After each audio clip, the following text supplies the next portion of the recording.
আম, আমার সব থেকে বেশি সিন ছিল আসলে মোশাররফ ভাইয়া এবং রাজ ভাইয়ার সাথে, এবং এই দুজনের কাছে আমি একটু ক্ষমা চেয়ে নিতে চাই। শুটিংয়ের সময় অনেক জ্বালিয়েছি, অনেক বিরক্ত করেছি পুরো টিমকে।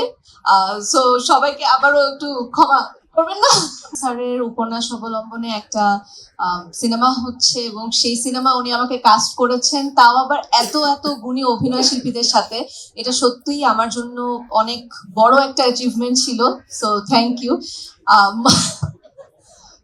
আমার সব থেকে বেশি সিন ছিল আসলে মোশাররফ ভাইয়া এবং রাজ ভাইয়ার সাথে, এবং এই দুজনের কাছে আমি একটু ক্ষমা চেয়ে নিতে চাই।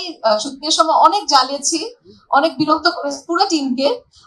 সো সবাইকে আবারও একটু ক্ষমা করবেন না।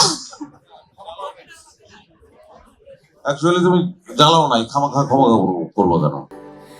স্যান্ডেলিনা সো, রূপচর্চায় আভিজাত্য।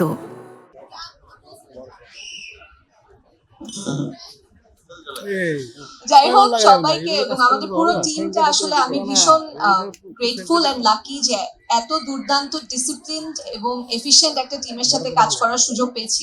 আমাদের মেকআপ আর্টিস্ট, আমাদের costume, art, production, DOP, everybody, মানে প্রত্যেকটা ক্রু এর মেম্বার আসলে তাদের 100% দিয়ে কাজটা করেছে।